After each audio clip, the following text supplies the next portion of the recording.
Good morning and welcome to Sunday Supplement. On today's show, we'll be asking, what does the future hold for Pep Guardiola and Manchester City? The battle to beat the drop intensifies after Crystal Palace's latest defeat yesterday leaves Roy Hodgson's side looking over their shoulder. Meanwhile, at the other end of the table, there's an equally fascinating race for Europe, with the resurgent Everton now up to 7th under new boss Carlo Ancelotti. And this weekend sees the Premier League's first ever mid-season break, but not everybody is happy about it.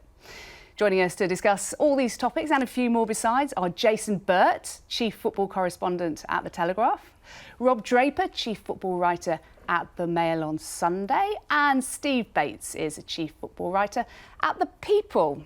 Good morning to you all. Now, don't forget to tweet the show at Sunday Sup, and the best will appear on screen over the next 90 minutes or so. Now, here's a little look as to what's making the back pages this morning. We'll have another busk through in a little while for some other stories too, but Manchester City feature pretty prominently, as does the future of Pep Guardiola, because he's had a contract at the end of next season.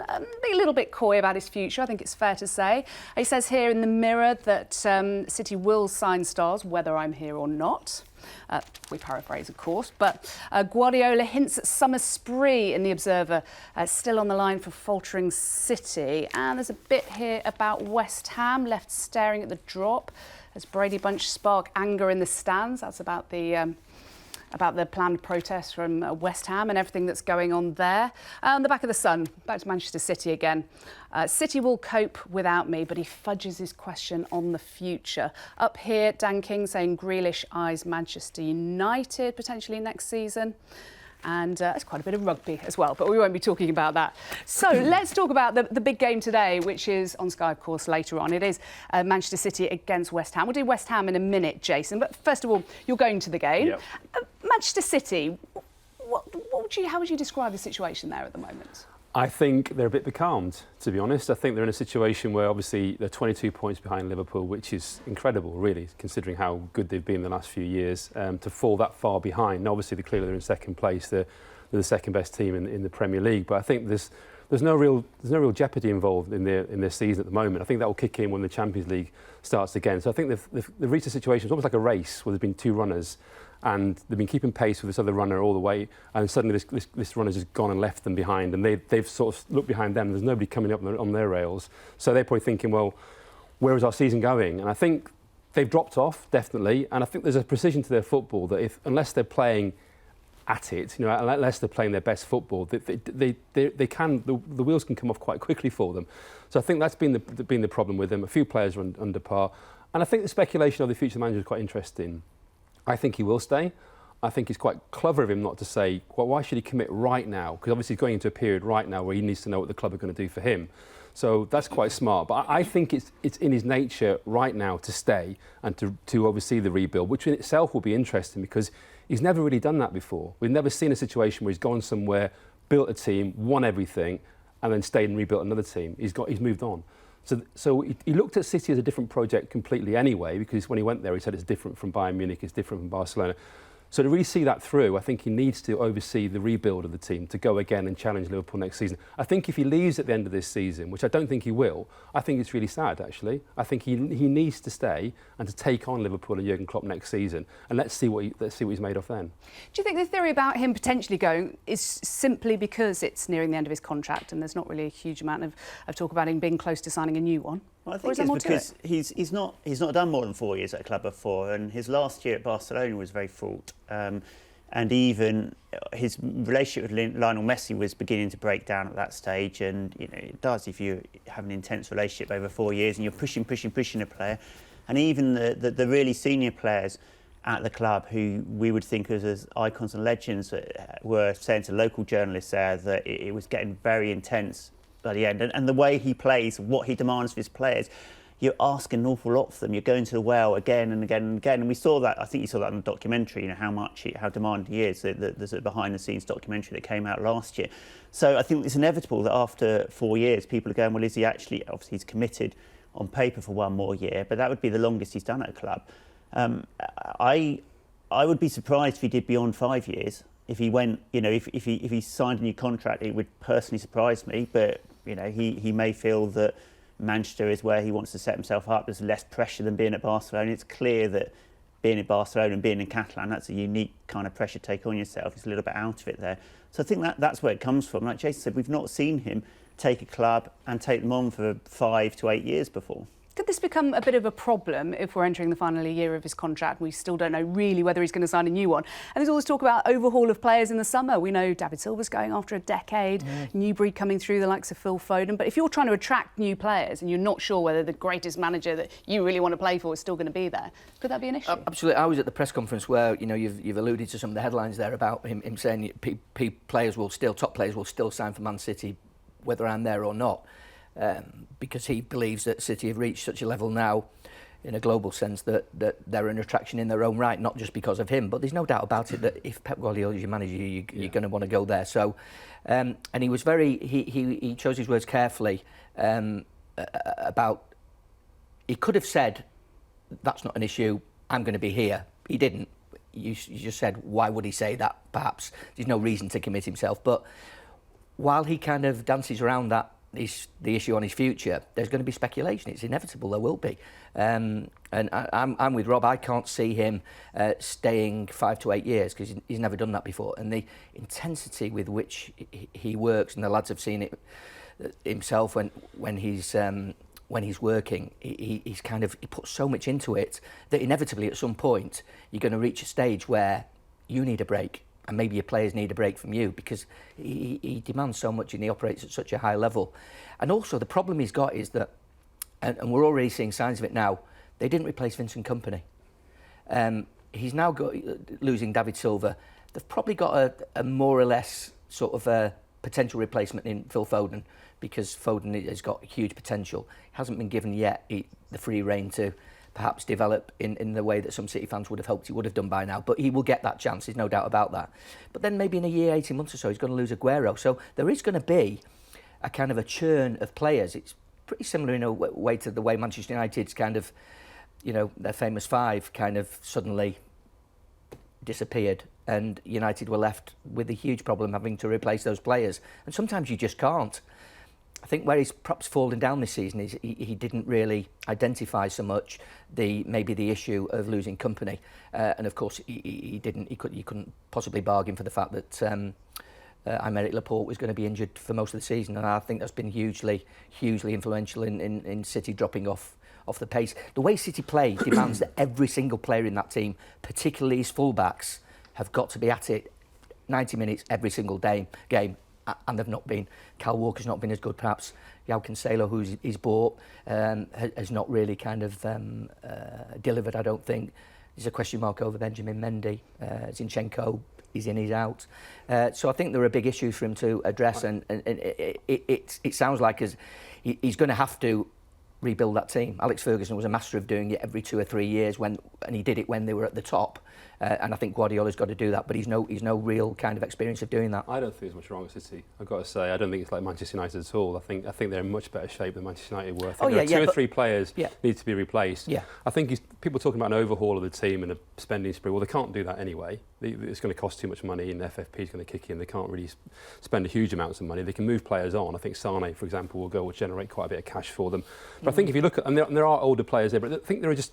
It's almost like a strategic sort of approach that you take now. Change 2 or 3 positions, and I think they'll be fine. I don't think they're that far off. I mean, even last Sunday I was at Tottenham. I mean, they absolutely destroyed Tottenham. They were just a little bit off what they used to be. I think it won't take an awful lot to change it again, and maybe it needs Guardiola to commit himself to say, right, okay, I am going to do this. I am going to stay here for another 3 or 4 years, and I am going to rebuild this team. I am going to go again, and that might just settle everything down. But I think it's more just a question of fine-tuning rather than a huge change there. That's what I feel. I just don't think they're in that bad a situation, albeit 22 points off the leaders. It's been magnified by the way Liverpool have performed, obviously. But that's the point. For that, it requires Liverpool to come back to them, because in a normal season, they wouldn't be in crisis now. They'd be in the title race, and they'd be there or thereabouts, wouldn't they?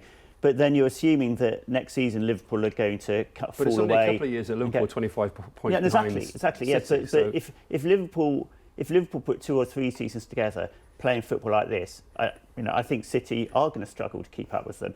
And I'm not sure Pep Guardiola is the kind of manager who likes going into seasons where he's probably thinks he's going to finish second best. That'd be a shame, wouldn't it? You think, because you want him to rise to the challenge, wouldn't you? Yeah, really, exactly. that's what you but want. I think to get themselves back to the 100-point season, I think they've got quite a bit of work to do. I agree they're not. It's ridiculous to say they're a terrible club, because clearly they're second table and they got 198 points over the past 2 seasons, so they can't be miles away.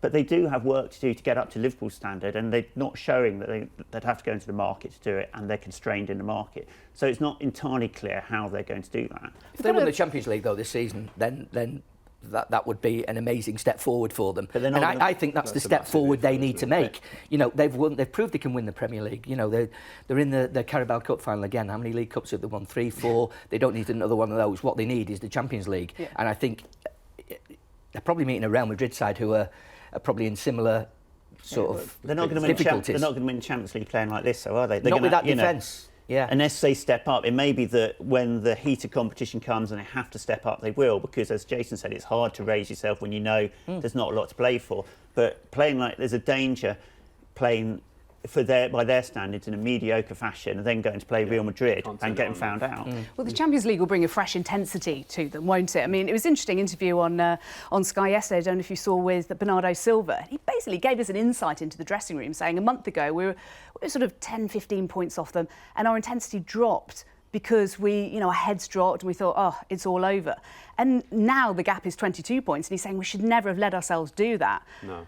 And it's got themselves into this pickle. Whereas you think, with the intensity of that Real Madrid two-legged tie, surely that will raise them again. Yeah. It's almost like a fresh start for them. It is exactly that, and I think that's why Laporte is so important, that they want to get Laporte back. I think they feel Laporte changes the team, because obviously in the absence of Vincent Kompany, he's the closest they've got to a dominant Van Dijk-style centre-half. That's what they need in their team, and I think he's the key, and I think they see him coming back for that tie as the absolute key to this season, really, to be honest. Obviously, they brought him back for the Sheffield United game. I think he might even be available today, I think.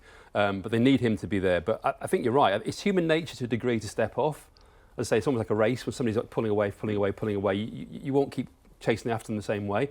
But actually, professionally, you think, well, no, maybe you should be sort of, stepping it up now, really, especially going into that Champions League. It's not a tap. You can't turn it on and off.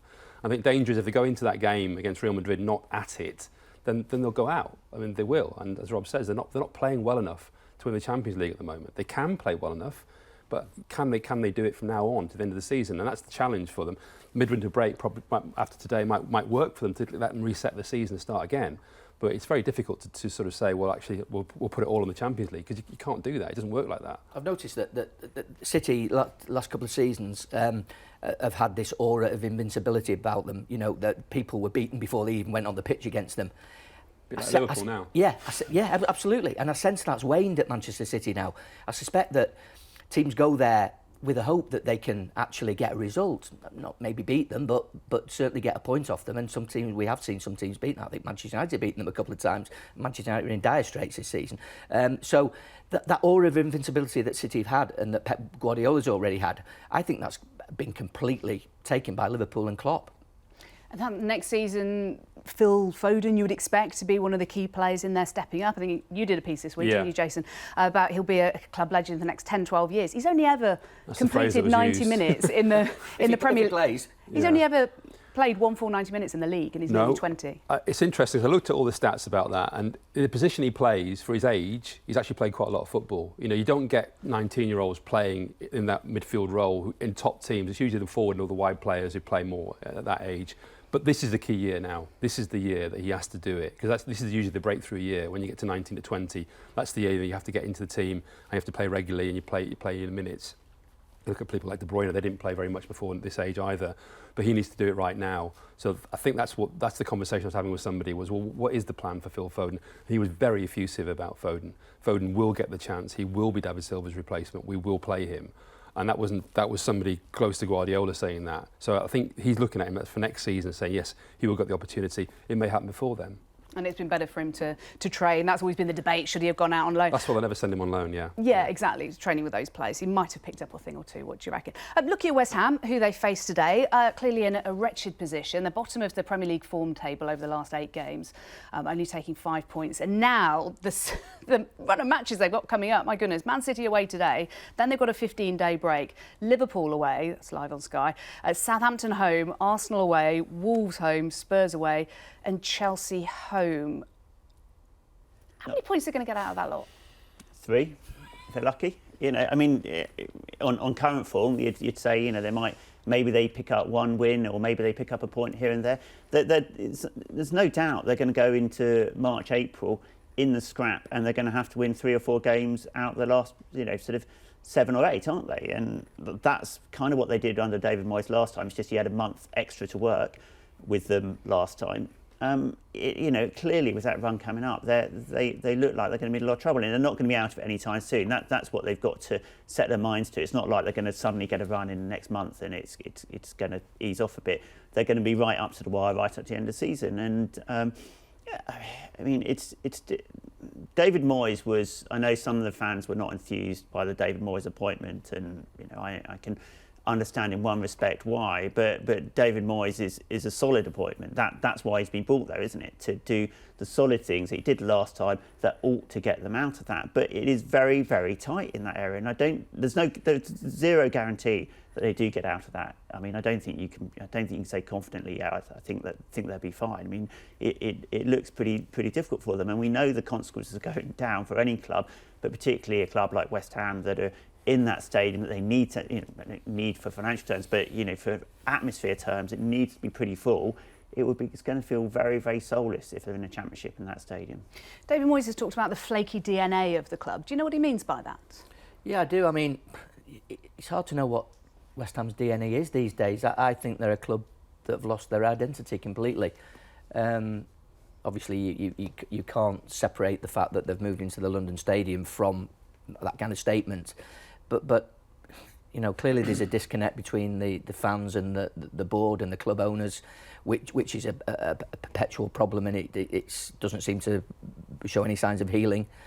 But I don't know what kind of a club West Ham see themselves as these days. You know, they do spend money in the transfer market. They were able to attract a manager like Manuel Pellegrini, and a few months later, a year later or so, it's all fizzled out, and it's a real difficulty, and obviously a relegation fight that Rob's just alluded to there is going to be a really dangerous thing for West Ham to navigate, because I don't think they're particularly equipped to do that. I mean, on the plus side, from their point of view, they've just signed Jared Bowen from under the noses of Crystal Palace, who are no doubt delighted about that. Very talented young player. Did play in the Premier League as Hull went down. He played 7 times on that occasion. And also they brought in Kevin Nolan, as well as Paul Nevin, who's got experience coaching at Brighton and England. I mean, what sort of impact do you think that Kevin Nolan could have there, bearing in mind the kind of personality he's got as much as anything? Well, I think you've got something like Martin Noble, who seems to shoulder an awful lot of the burden in terms of like what the club is, what the club represents. He gets very frustrated. I think one of the problems at West Ham is probably a lot of players there don't really realise the predicament they're in. I think they probably don't really realise how bad the situation is for them, and probably what the club represents as well. Hopefully something like Kevin Nolan, former captain, obviously been around the block. He's been involved in relegation battles himself before. Him going into the club will probably help with that as well. The interesting thing about that is how it's taken a month since David Moyes has gone in for him to get his backroom staff sorted out. Now, when Manuel Pellegrini left, everyone left with him, basically apart from the goalkeeping coach, I think. So why is it taking such a long time for that to get sorted? Because I think they've almost lost time a little bit there. The burden's been on David Moyes and Alan Irvine to sort a lot of things out at the club. He's got his staff together now. They'll have the game today and then have a bit of a break. Hopefully, again, as I talk about Manchester City having a chance to reset themselves, this will be West Ham's opportunity to reset themselves and say, right, now from now on, we've got this number of games to get this number of wins to stay up. That's what you hope. And something like Kevin Nolan brings that bit of experience into the dressing room area, and you think, well, he hopefully can help transmit that to the players, because I think sometimes I look at that team, a number of players I just don't think they get it. I don't think they get where they're at the moment, what the situation is at the club. They could do with LA scoring, couldn't they? 3 in his first 21 and 3 in his last 21 since. That would help the cause. Cracking game coming up this afternoon, Man City against West Ham. Well, coming up here on part 2, we'll be getting stuck into the battle to beat the drop from the Premier League. Join us then.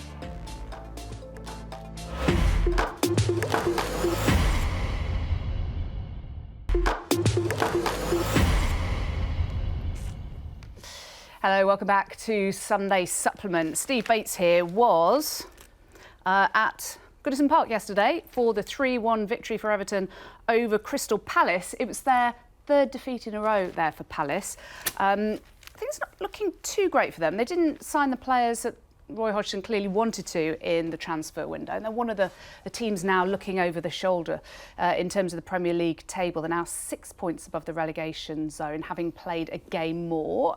Roy Hodgson afterwards saying, oh, it wasn't really a 3-1 game. How did you see it? Listen, Palace did have their chances. They hit the post early on. Pickford made a great save after he'd made a blunder for Benteke's goal. So there were opportunities in that game, but I didn't think Palace played with that much conviction, to be honest with you, particularly in the last half hour where Everton were definitely in control and were pushing forward and attacking more. I think that the problem for Palace is goals. They just don't score goals, do they? And you know, it was highlighted yesterday. Benteke scored. It went completely through Pickford. Big mistake by Pickford, really, but that was his first goal, I think, in 10 months for Benteke. Now he's their main centre forward, so that really highlights the problems that they've got. Zaha kind of, I'm not sure his heart is totally in that, really, if I'm being honest. 3 Premier League goals for him. Yeah. He kind of, you know, didn't look his usual menacing self. It looks like, you know, it's a season too long for me at Palace. I think he probably should have gone. So I think Roy Hodgson has got problems there, and he was talking about the winter break that they're now going into for sort of a couple of weeks of being a point where they can just reset themselves, come back fresher with a renewed determination. But I think it's going to take more than that. You know, Palace at Palace have generally been very, very good. On the road, they've not been so good, and the goal difference is not good. And I thought yesterday they just kind of were too easily knocked aside, really, in the end by Everton. It was Benteke's only 2nd Premier League goal from open play in 2 years. Now, as a striker who plays every week when he's fit, I mean, that is extraordinary. They've invested so heavily in him. It's obviously not a bottomless pit at Palace. I mean, has that been the main problem that they've had? Yes, and I think that I think recruitment's so difficult for these sides, or rather, if you get recruitment slightly wrong, it's very hard to pull it back again, because obviously to get a player like Benteke in, you're going to have to pay good wages, you pay a transfer fee, and then your budget's kind of tied up for the next 2-3 years. But in reality, they need to move him on now. They need to get another centre forward, because it's not worked out. I know there have been some injury problems, but so we don't know exactly why it's not worked out. But it hasn't worked out. They do need more goals, and I think Hodgson, from what you read of what he's saying, was saying in the summer and was saying in the January transfer window that they need to recruit. And let's say they sell Zaha, let's say they stay up and sell Zaha in the summer, then they're going to have to be really smart with how they spend that money. And it alludes to the West Ham thing, which I think is a lot of it is about recruitment. If you get recruitment slightly wrong, you get yourself into a cycle that's very, very hard to dig out of. If you get it right, like Leicester, and it's a virtuous circle, and then you're selling players because they've done really well, and you can reinvest that money and reinvest it smartly, it can be a very virtuous circle. Yeah, Roy Hodgson's known for working so hard on the training ground, isn't he? Drilling his defensive line, but no clean sheet in the last 10 league games, the worst in the division. I think that's the bigger issue almost. I mean, people go on about Benteke not scoring goals, Zaha not scoring goals, but knowing Roy Hodgson and knowing the way he coaches his teams, they don't create a lot of chances, and those players are working extremely hard. Zaha covers an awful lot of ground, and I think all his teams are built on defensive solidity, team shape. You talk to the players, it's all team shape in training, it's all working on those sorts of things. I don't think they work an awful lot on attacking play. So if you don't get the clean sheets and you're not scoring the goals, then you're in real trouble. So I think the problem is there, really, rather than actually attacking third, because obviously they aren't scoring goals, surely, we know that's the case. But I think because they've stopped keeping clean sheets, they're not picking up the points he would expect to normally pick up. I think he's a coach, a bit like Sam Allardyce to a degree, who they think the clean sheet is the first starting point for everything. You get the clean sheet, at least you've got a point then. And then you build from there. You try and get a 1-0 win or a 2-0 win. If you're not getting the clean sheet, you put yourself under an awful lot of pressure to score goals. If you don't create chances, you're not going to score goals. So that's also the problem they've got at the moment. So I think he has to take some responsibility for that as well. It's not just the players he's got available to him, because obviously the way he sets up his teams is not to lose rather than to win. And I think that's part of the issue with Crystal Palace. And it will also eventually go back to the future of Roy Hodgson, whether or not, and we saw this before with Frank de Boer going to Crystal Palace, whether or not if Crystal Palace ever want to move on from the team they are, does he have to go and they get a different type of coach in? And that's the problem they've got, because obviously the security in having Roy Hodgson, because you know you'll pretty much keep you in the league, or obviously I think they are in a relegation battle now. But do you sort of keep banking on that and risk not going higher in the table, or not risk, well, then not necessarily have the ambition or the possibility of going higher in the table. And that's another conversation, which may be part of the delay in the new contract. But I think they fully intended to give the new contract. I think the hold-up was at his end.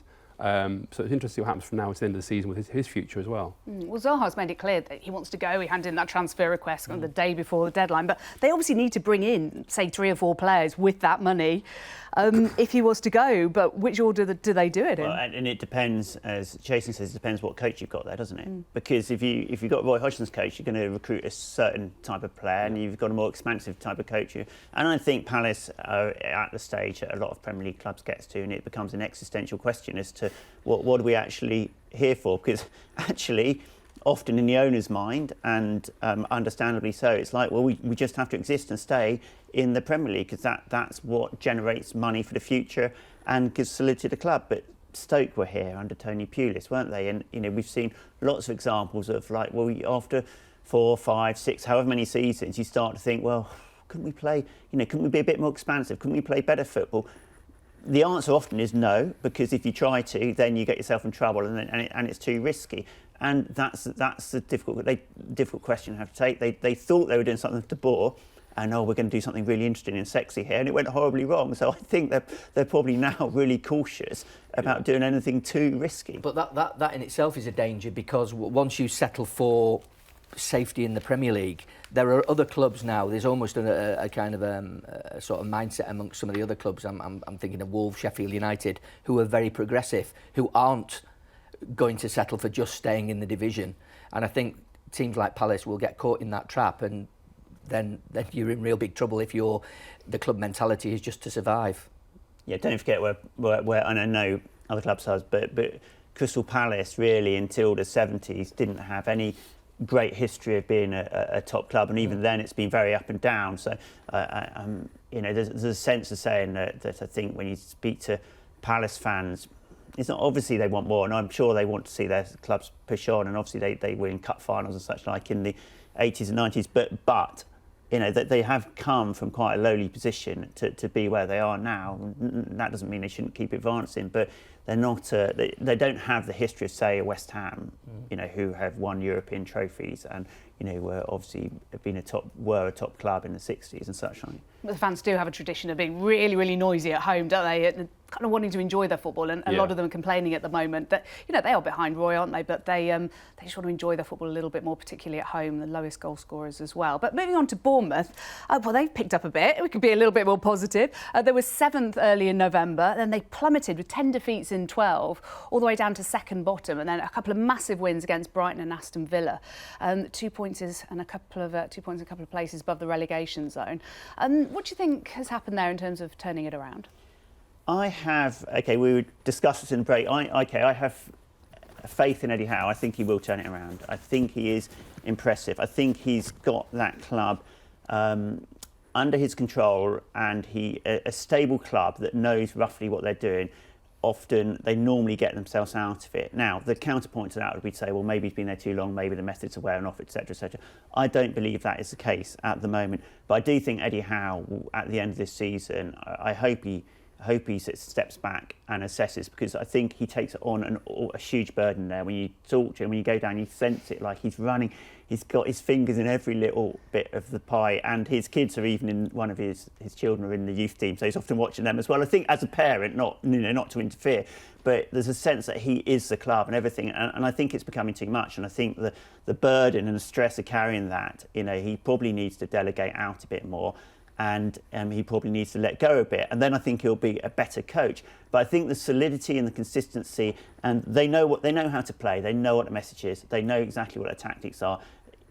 My guess is that it's turning the corner, and they will have a run where they put 3 wins together in 5 games. And suddenly, if you do that in the relegation zone, you're if not safe, you're suddenly 12th, and you breathe a lot easier. They're the side I probably fear for least in that bottom 6. I think they're the side that will eventually you're looking at the end of the season and they'll end up 14th, and you'll forget that, in 5 years' time you go, well, that was quite a decent season.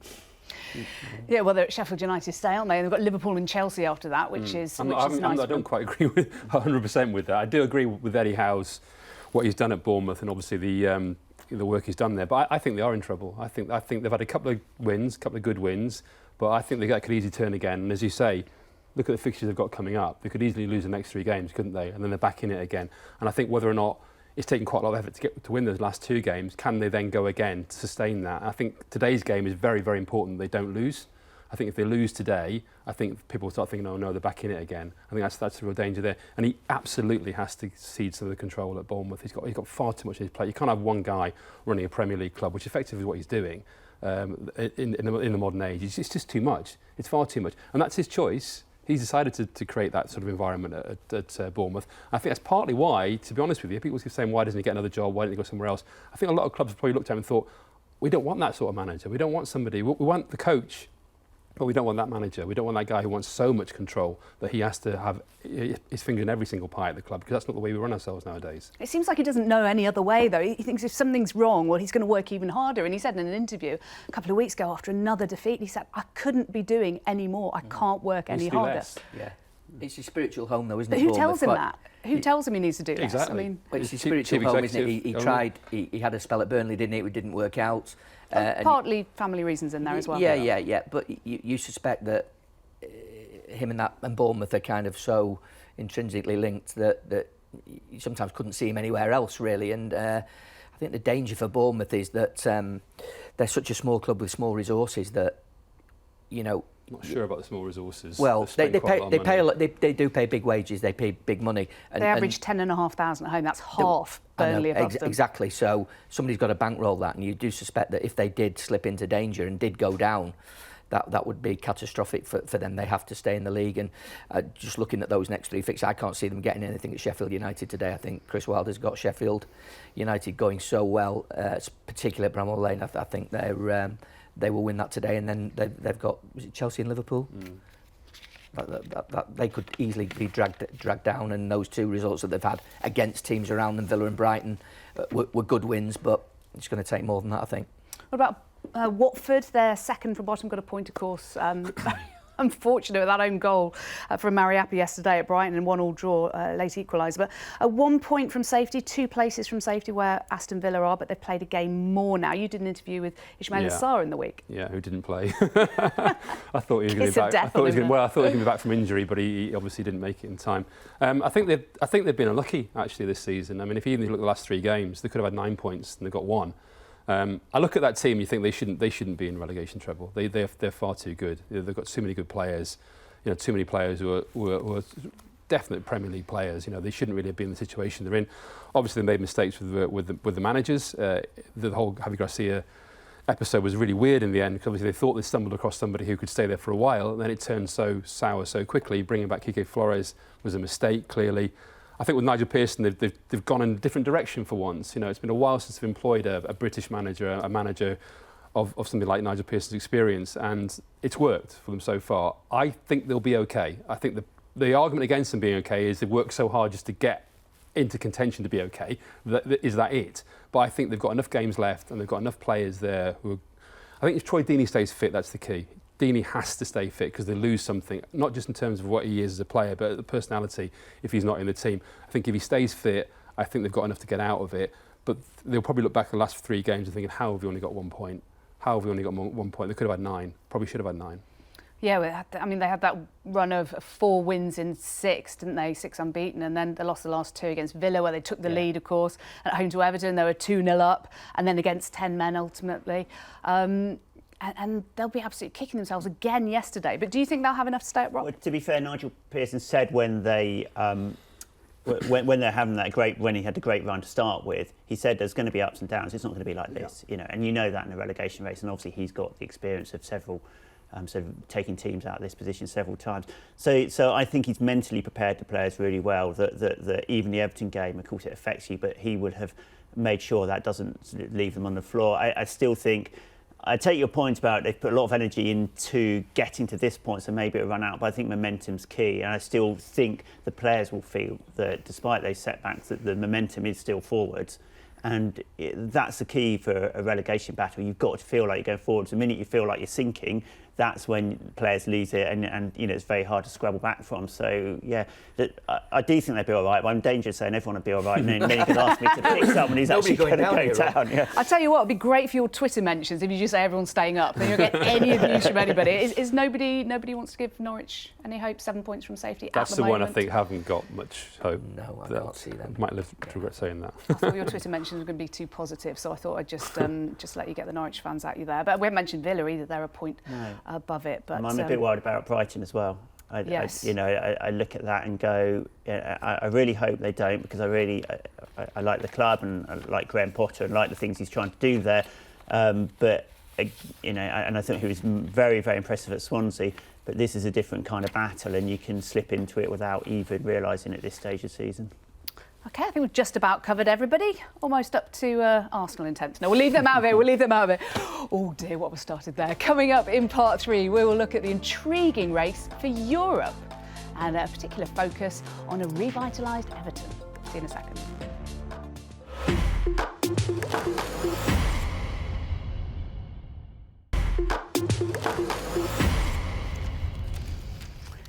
Hello, welcome back to Sunday Supplement. In the papers today, we have in the Mail on Sunday, they talk about West Ham lacking energy, lacking goals and lacking leadership. There's another very good column in there as well. In the Sunday Times, Jonathan Northcroft, West Ham are depressed and embattled, but if they stay up, then Moyes can change the club's culture. See a little bit of hope there.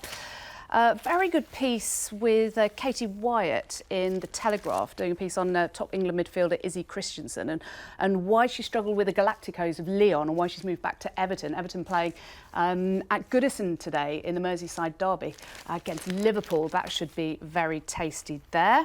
And also Susie Rack in The Observer does a good piece. Almost 100 years since at Goodison Park they had 53,000 fans watching Dick Kerr Ladies and how they're expecting 20,000 at Goodison Park today. Really good read that. Now, Rob, you were at a really big championship game yesterday. Oh my goodness, the story here, Leeds United. Well, first of all, credit to Forest, who are looking to push for promotion themselves to the Premier League. Two clubs there that we grew up with being sort of mainstays of the Premier League. But Leeds United now 16 years out of the top flight, and opposition fans singing it's happening again, that they're falling away. What's your take? It was, first of all, it was a fantastic atmosphere at the City Ground, fantastic. Felt like stepping back into the 80s or 90s in a good way rather than negatives associated with that. Really cracking atmosphere. Two proper teams with really big supporter base. But yeah, Leeds just looked really flat to me. They looked tired. They weren't. It's in a Bielsa team. You expect them to be on the front foot. You expect them to be pressing. They didn't seem to be able to coordinate that and get it. And it absolutely, as the cliche sounds, it seems like they're just slipping away again. I mean, that's 4 in 5 they've now lost. It looked really, it was quite sad to watch. And they didn't really look like they were going to score till the last 20 minutes. They rallied a bit. And then, of course, because it was 1-0, it was quite tight, but they were always vulnerable to that breakaway goal. And you felt that was Joe Lolly had a really good game. And you felt like that was all, and Amiobia was playing well. You felt like that was always, he did come off towards the end, but you felt like that was always a risk for them, that they were going to give that away, and of course they did, with Walker scoring. So Bielsa afterwards was in very philosophical mood, as he was. Shut me down for asking a very, very silly question, as he does. He what did you ask him? As I just said, it's very difficult to get the momentum back when you lose it in football. And he said, well, you don't understand this league. If you ask a question like that, you wouldn't ask that question. And it's very Bielsa. It's kind of charming and pushing you down all in one breath. And I'm a big fan of Bielsa's. I sort of followed his career for a long time. We all know that most top coaches have learned an awful lot from him, and his ideology and the way he plays has changed football, has been part of the creation of modern football. So it's fascinating to go and watch his teams. But there's something glorious in his failure. It's like almost I'd taint my legacy if we were really successful. It's like no, we're just going to play this way and keep playing this way, and if we fail, we'll fail gloriously. And it just looks like they're tailing off again. And kind of most people, apart from Manchester United fans, would want Leeds in the Premier League. You kind of feels right, and you want them to get over the line. And I from what you saw yesterday and the recent form, I mean, they were 11 points clear, weren't they, of the promotion places in early December, and now 5 points separate. I think it's 3 points separate top 5, or it's very close in the top 5 now. And Fulham are on equal points with them. Forest are a point behind them, and they just look like they're sliding away again. It's very congested, isn't it? Well, Phil Hay, who's former Yorkshire Evening Post writer, a real oracle there locally, now at The Athletic, he said, I said after QPR that Leeds were in trouble in terms of the top 2. This doesn't feel like it's going to solve itself. Bielsa needs to inject something into the team, form, confidence. It's hard to know how he does that, alluding, I think, there to his personality. Yeah, and obviously Rob's talked a lot about the style of play, and obviously that personality is the style of play, and he won't change. He's not going to change the way he plays his team. I think the problem is up front. I think they really should have got in another striker. I think there's an awful lot. They did get a striker, yeah. Yes, but another one, yeah. Yes, I think they needed a proven goal scorer. I think they really need somebody to take the burden off Bamford, who's not really an out-and-out goal scorer, is he? I mean, he's a good player and he works very hard and he fits the system, but I don't think he's somebody who's going to score a lot of goals from. So I watched them at Arsenal in the cup recently, and they were superb. They were brilliant. They should have won that game. They should have scored enough goals in the first half to win that game. And I think that's the problem, is when you play that type of football and you're so dominant in games earlier on in the season, but obviously even recently, and you're not scoring, you're not taking your chances. I think that's the real problem for them now. They're carrying on playing that way, and as Rob says, looking very open at the back. You know, the conceding goals, the confidence is going, and it's hard to play that brand of football a little bit like Guardiola to a degree. To carry on playing like that, and if you're not winning, it's hard to keep that sort of dominant football going. And I think that's been the problem for them. I've always felt they've left themselves a bit short in the squad. They've obviously invested massively in the manager, but I think the squad needed a bit more injection of quality, really, to play that brand of football and get them over the line. In terms of the Championship as a whole, Steve, it is absolutely brilliant Oh, yeah. when you're not in it. Yeah, I think it's about stuck. 5 points, is it? So separating West the top Brom are 6 top or and 7 teams. 56, and they play Millwall today. They're 56, top with 30 games.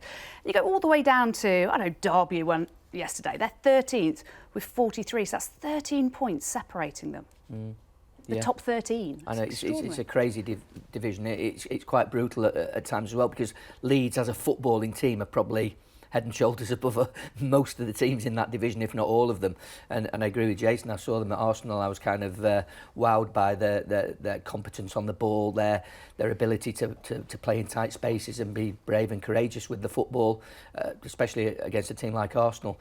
But I think that is flawed sometimes in the Championship, which is such a gritty, dirty, hard league. Sometimes that kind of football will not win you games, and I think they're finding that out. And I think the big sort of worry for Leeds fans now is that, is this happening again? Are we going to drop off the pace? Because, you know, traditionally you always get somebody in the Championship who kind of sprints out the pack, often the bottom of the chasing pack, and suddenly finds himself arriving in the top 2 places in the last few games of the season. And I think it's a real worry for Leeds, and I agree with Jason. I think they should have invested more money in the squad to perhaps safeguard against this happening again.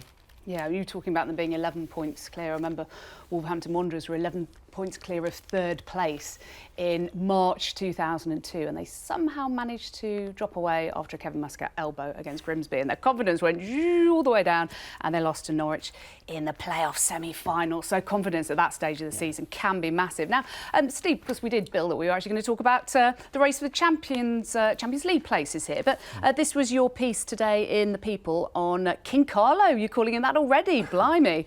There we go, after their 3-1 win of Everton against Crystal Palace, and you say in just over 6 weeks, Ancelotti's delivering forward thinking and hope to a club who've been stuck in neutral for far too long. Yeah, I think they have. You know, they've been through, if you count the caretaker managers, Unsworth and Duncan Ferguson, about 7 managers in the 4 years that Farhad Moshiri's been at the helm. You know, his 4-year anniversary is coming up later this month, and you know, that kind of churn of managers just can't go on. And I think in Ancelotti, I know a lot of people raised eyebrows when Ancelotti came in because it was a real big coup for Everton to get him. I don't think anybody thought that would really be possible, but I think that's the lure of the Premier League, and also the fact they're probably paying him 10 million a year a season to manage them. But do you think that was an attraction? Yeah, I would have guessed so. Yeah, but I think, you know, Everton, You know, we hear the term sleeping giant. I think Everton have got that potential to. They've underachieved for so long when they have a loyal fan base. Obviously, the stadium's an issue in kind of holding them back a little bit. But I think as a football club, you know, they're kind of one of the oldest, most traditional clubs around, with that kind of real heartbeat about them, and the fans are desperate for success. And I think Ancelotti, you know, if you divorce what's happening across Stanley Park with Liverpool, I think Ancelotti is really capable of taking them places. The key for it is that where Everton have always fallen down in the last few years is in terms of recruitment. Whenever they spent money, it's always seemed that it's never really paid off. Now we're seeing some fruits of that happening now. Richarlison's clearly a good buy. They spent a lot of money on him, but he's delivering. In Calvert-Lewin, they've got a young player who's coming up through the ranks, like Mason Holgate as well. They've got good potential coming through as well. What Carlo Ancelotti, I think, needs to do in the summer is to buy really cleverly 2 or 3 top class players. I'm sure they will find the money to do that.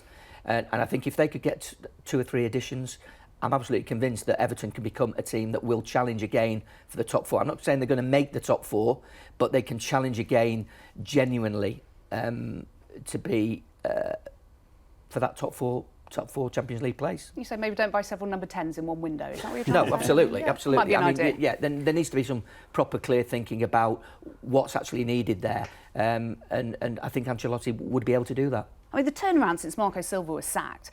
I mean, before he was sacked, they'd lost 8 out of 11 in the Premier League. Since he was sacked, they've lost just once in 11, 3 of them under Duncan Ferguson, who takes a bit of credit for getting them back to basics, I think, as well. What do they need to do going forwards? They've got it's the old Carlo magic that's done that, isn't it? I mean, just to reflect on when he was appointed at the same time as Arteta, many people were sort of going, well, you know, it seems like Arteta's a better appointment because he's young and fresh, and Carlo, maybe he's achieved everything and doesn't need to sort of prove himself again. And okay, we're very early days into it, but actually those managers don't lose their class, do they? And we should have all reminded ourselves of that. The reason why people were sceptical, I think, because Bayern Munich felt that he was a bit flat after the energy of Pep Guardiola, but Carlo's pretty self-effacing, and he's said before that the thing that gets me appointed is the thing that always gets me sacked, which is actually he brings stability, and the players like him, and they buy into his methods, and he gets them to do it, and that's fine. But certainly at the super clubs, after sort of 2 or 3 seasons, executives go, no, we want more energy, we want more, and that's what happened at Chelsea. You know, we need to see more.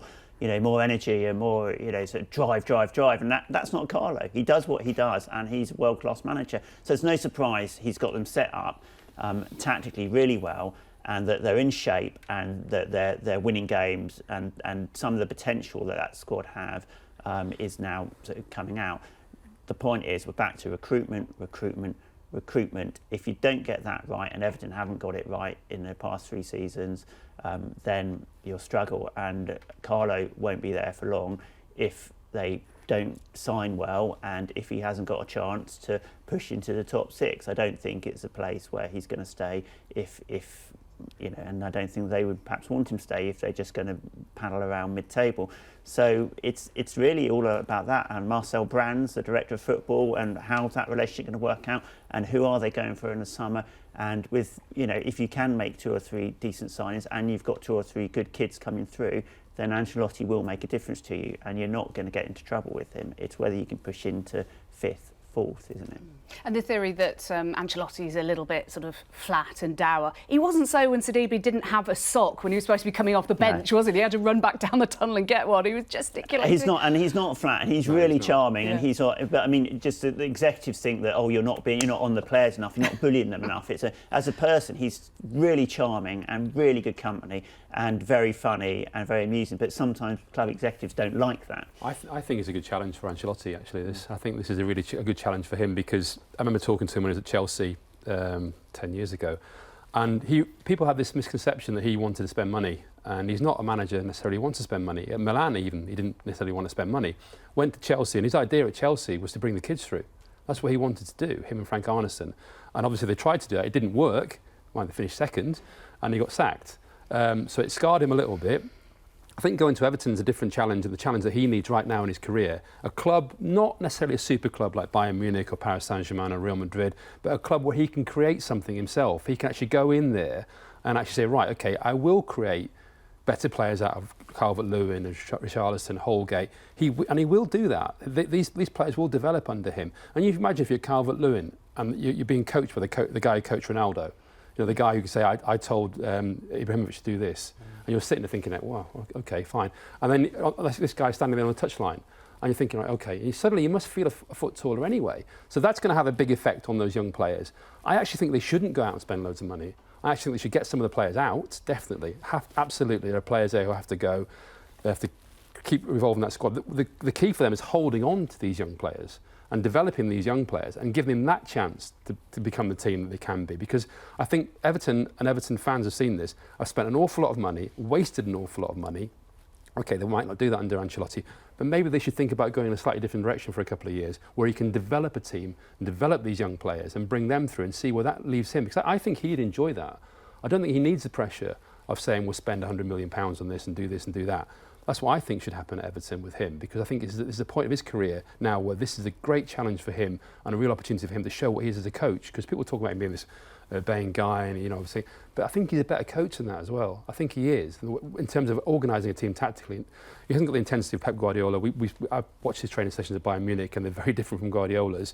But I think as a manager, he can organise a team in a very good way. And I think he's got his personality to develop those young players. And I think that's where they're heading right now. I think the first duty of a coach is to actually improve the players you've got. Too often coaches go in and how much money have we got to spend? And I think Ancelotti can develop those youngsters. Yeah, well, they're up to 7th now, so they're 4 points off Chelsea in 4th place. And Chelsea, by the way, had won 6 Premier League games in a row by early November. They were 3rd, now just 3 wins from 13.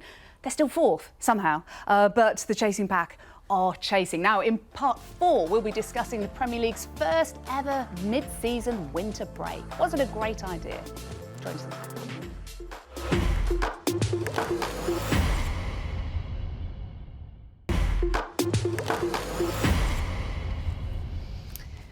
Welcome back to Sunday Supplement. Just to let you know, by the way, in our final part today, we're going to be discussing the influence of Twitter in print journalism and how it has changed the way these guys do their jobs. So that is to come. But in this part, we're going to be talking about the Premier League winter break and also England, particularly the goalkeeping position after a little error by Jordan Pickford yesterday. But the midwinter break brought in by the Premier League first time this year to make sure that all the clubs get a minimum of 13 days break. Some of them get more, 8 playing one weekend, 14 playing the next. So we're not without our beloved Premier League football for a whole weekend. Chris Wilder is not necessarily a fan of it. He's one of the few managers who's not. He said, I'd like to have carried on. This is Sheffield United boss, of course. It's the challenge to overcome 9 months through different conditions and hurdles and situations. There speaks a man who's worked his way up from non-league to Premier League, isn't it? I disagree. I think we do need a winter break. I think it's too late. I'd have it straight after the Christmas period, and I'd push back the FA Cup 3rd round. So when exactly would you have it? Because the 28th seems a bit of a superfluous round of fixtures, doesn't it? So I'd have it the first week of January. It's right at the start of January. Either do the 3rd round FA Cup as your last game before the winter break, or your first game after the winter break. Probably your first game after the winter break. I just think after that Christmas period in particular, you see how many players get injured, so many players are broken down. I think that's when you have it. I think now is too late, but I'd rather have it now than never, than not at all. And I think it's almost the mental side of it as much as anything else. I think physically, yes, the players are finding it hard to cope, but the professional athletes, they should get on with it. But I think mentally, I think it's quite good to have that break, because it's interesting with football, because people talk, obviously sport, and we talk about athletics and tennis and whatever. Football is probably the one sport where top level players just don't get a break. It's straight through. I mean, they're doing it. Even the summer now, it's internationals, it's pre-season. Even the pre-season tours have become a big thing now. They don't get any proper break. And obviously, people say they paid so much money, but it's not about the money. It's about actually how do they look after themselves as athletes. And I think you're demanding an awful lot on them mentally as much as physically. And I think the other leagues around Europe do it for a reason. They've done it for a reason for a number of years. So why should the Premier League be different? And it's almost like becomes a macho thing. We've got to do it. We've got to carry on playing. We've got to play all these games over Christmas. Come, wherever the weather is, we'll play. We'll carry on doing this. Well, why? It's not really the way to carry on. Tradition is exactly. The and we're all for answer, tradition. And I think I totally understand the kind of idea that you can't have it over Christmas. I agree. Although I do think there's one extra round of fixtures. I'm with you. There's one too many games over Christmas. Everyone is exhausted. They just are. I mean, so therefore you think, well, the football isn't as good as it could be. You think, look at the Premier League teams. They do run themselves into the ground, and partly that's the start of play as well. But I do think we do need a winter break. I think I would have it earlier in the calendar. I think coming in now seems a little bit late to me, but if it's now or not at all, then do it now. Yeah.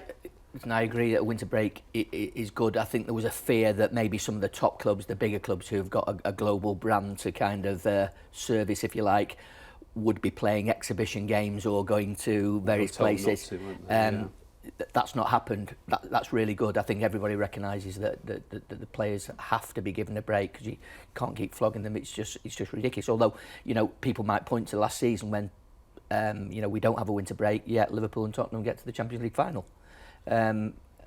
So and are exhausted. Yeah, and it wasn't probably the greatest final, but nonetheless they did get there. But I think the evidence, certainly after Christmas, is that European leagues, players in those leagues suffer far less injuries than our players do. So it'll be interesting to see whether the big teams who have come back and then are virtually straight into Champions League, whether we see an immediate bounce effect from that, and that people, I'm sure, will be making judgments on how Man City go against Real Madrid, how Liverpool go against Atletico Madrid. Those will be the kind of things that people will be looking for.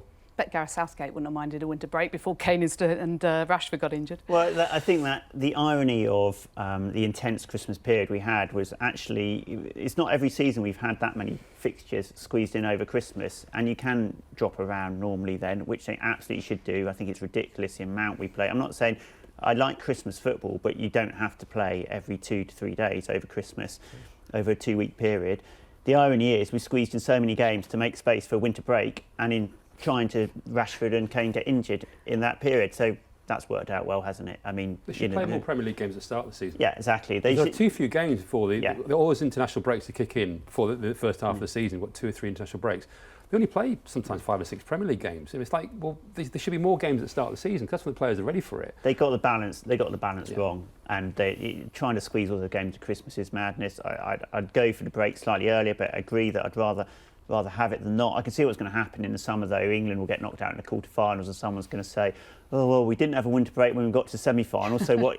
It's over time. That normally people who are against the winter break are often professionals who played in the 70s and 80s, and the reality of 70s and 80s, good though they were, and top pros where they were, is the players weren't running anything like what they're running now. They couldn't on those pitches, yeah, could they? Exactly. The pitch of the game was completely different.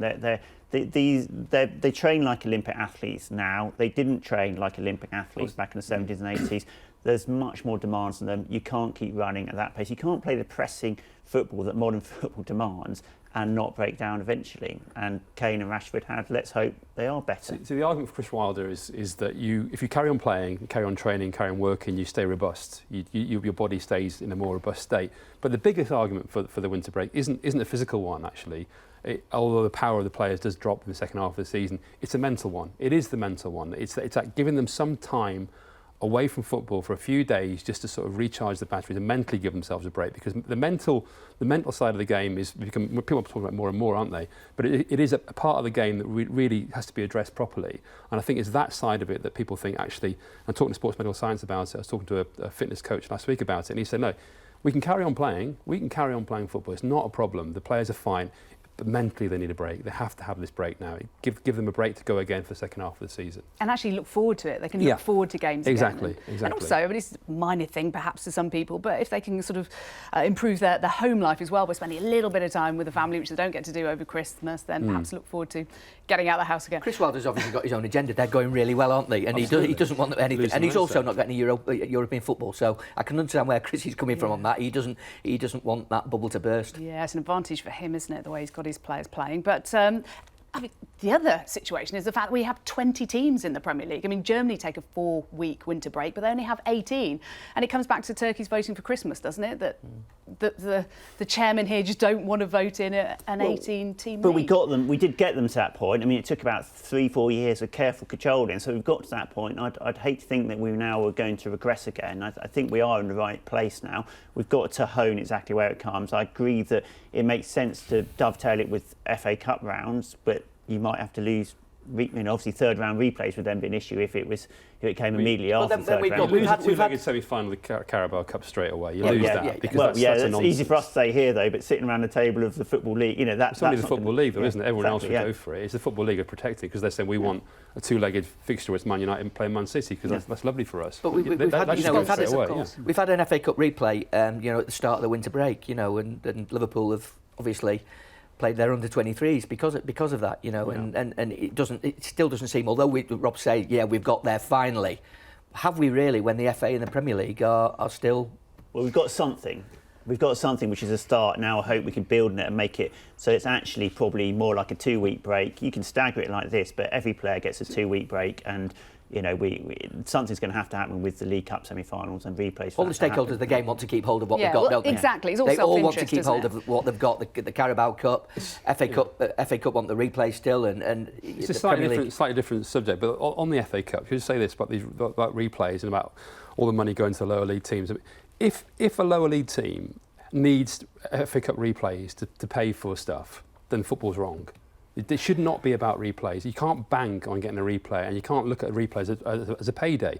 What should happen, surely, is the redistribution of money should be better than this. We can't have a situation where Shrewsbury is saying, oh, we're not getting all this money, and if we had this money, we could do all this with our sort of, our infrastructure, we could improve this and improve that. I think you're banking on getting a replay. That's what you're hoping for. Well, they were hoping to get a full team, strength Liverpool side, weren't they? The point I'm trying to make is full price tickets. Football clubs shouldn't be in a situation that they need to have replays to basically get the budget they need to do what they need to do. So basically the money should be redistributed differently. There'd be more money going into these clubs in the first place. They have a better budget to start off with.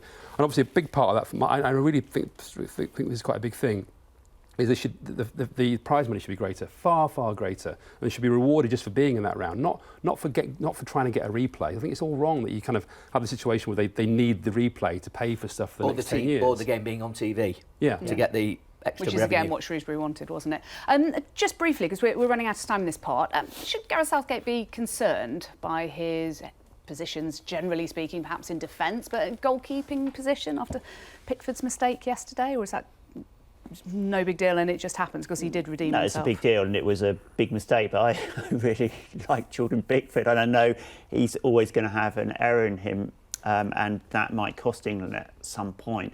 But I think what he brings to England in terms of personality, and I think what he brings to England in terms of playing out the back, is really crucial to what they do. And and you could look very silly in a Euro semi-final. He makes a big mistake, and everyone goes, "Oh, therefore I told you."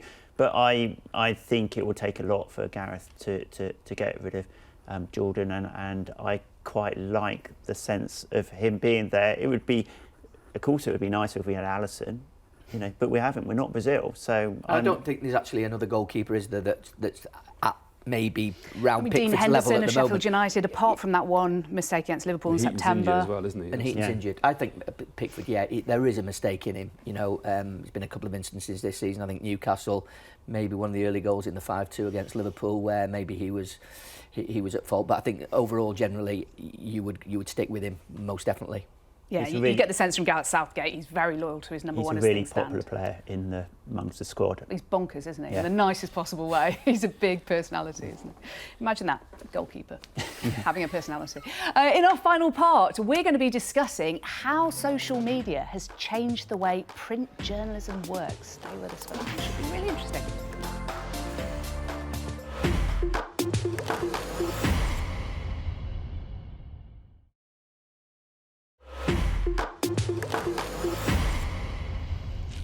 Welcome back to Sunday Supplement. Now, some breaking news in the last few minutes is that this afternoon's Premier League match between Manchester City and West Ham has been postponed due to safety reasons.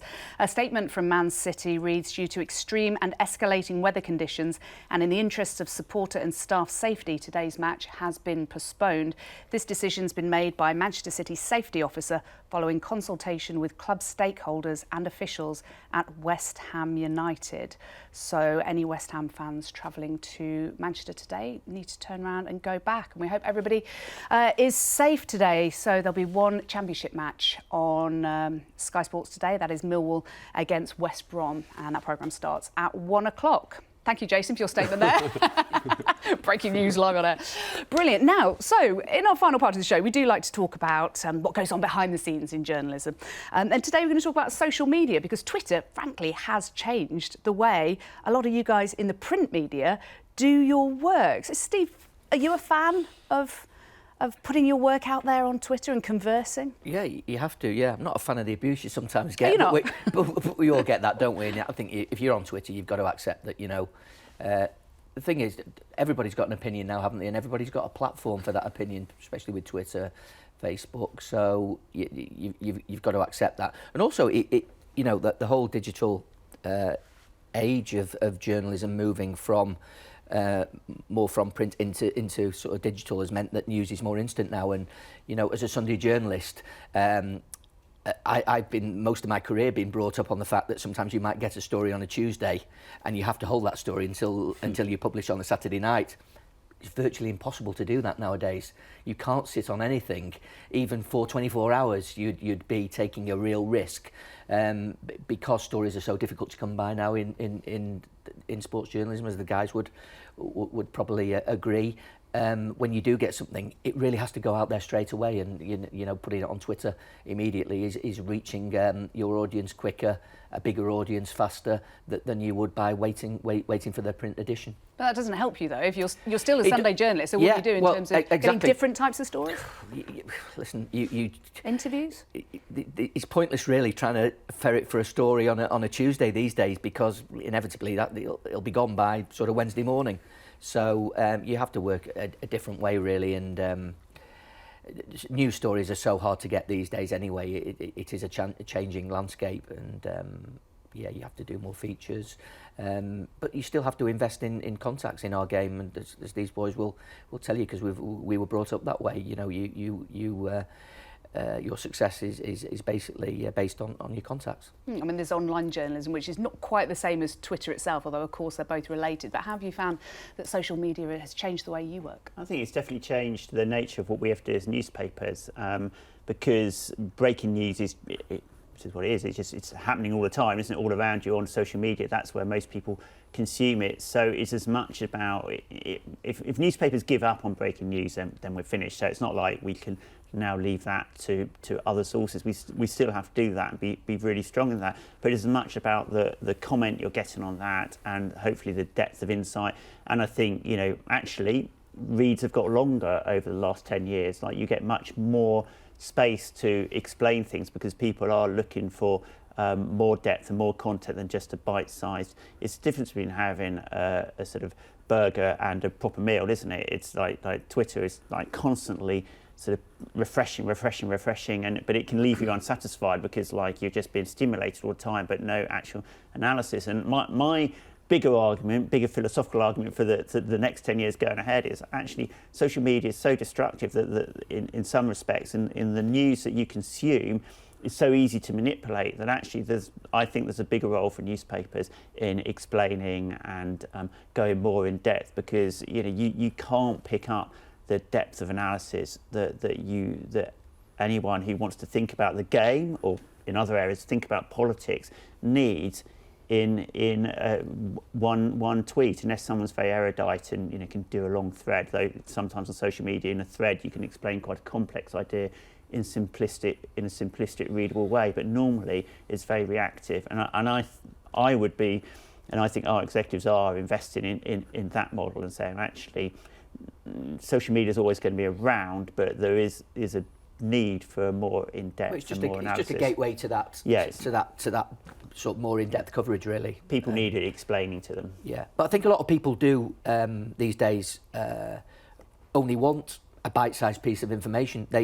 Not everybody wants a 2,000-word read. Some people just want the information delivered on Twitter in 140 characters, whatever, and that's it. That's enough for some people. You can have a quick scroll and actually just be on top of what's going on with a bit of a scroll. And obviously you can tell your own feed to what your requirements are. Well, I mean, I think it's, unfortunately, I think Twitter and social media should have been a power for good, and it has not been a power for good, unfortunately. I think it should have been a portal and a way into finding out more information. And I think there's too much misinformation on social media. The one thing that worries me most about social media is, beyond the abuse, is the lack of verifiable information on there. I think people put stuff up without even thinking this. They're publishing, by the way, this is they're publishing information without even checking it out properly. And I think there's a rush now to get things out quickly, very, very quickly, without actually verifying them.